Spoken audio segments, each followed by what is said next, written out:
পেনাল্টির সঙ্গে লিওনেল মেসির হ্যাটট্রিক মিস এই আক্ষেপ থাকলেও দলের জয়ে উচ্ছ্বসিত নিউ ইয়র্কের বাংলাদেশি সমর্থকরা। ঘরে বসে খেলা না দেখে সবার সঙ্গে উপভোগ্য সময় কাটাতে ওয়াচ পার্টিতে এসেছেন বাংলাদেশি আর্জেন্টিনা সমর্থকরা। নিউ ইয়র্ক থেকে রাশেদ আহমেদের তথ্য ভিডিওচিত্রে মির্জা ইমতিয়াজের রিপোর্ট। কুইন্সের লুইস আর্মস্ট্রং স্টেডিয়ামে আর্জেন্টিনা অস্ট্রিয়া ম্যাচ উপভোগ করছেন প্রবাসী বাংলাদেশিরা। আরও একটি মেসিময় ম্যাচে হতাশা শুধু মেসির পেনাল্টি মিস।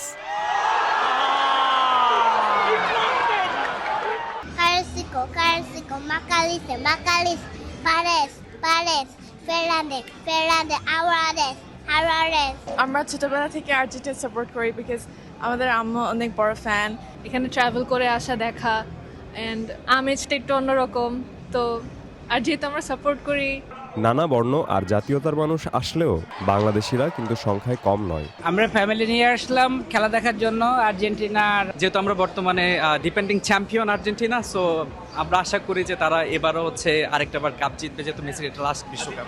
এখানে আসে অনেক মানুষ আছে, অনেক ফ্যান আছে, আমাদের কাছে অনেক ভালো লাগতেছে এখানে।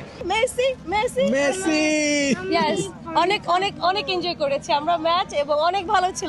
বিশ্ব চ্যাম্পিয়নদের দাপুটে খেলা আর মেসির বিশ্বকাপে সর্বকালের সেরা গোলদাতা হওয়ার তৃপ্তি নিয়ে মাঠ ছেড়েছে নিউ ইয়র্কের বিগ স্ক্রিনে খেলা দেখা দর্শক। Mirza Imtiaz, channel I.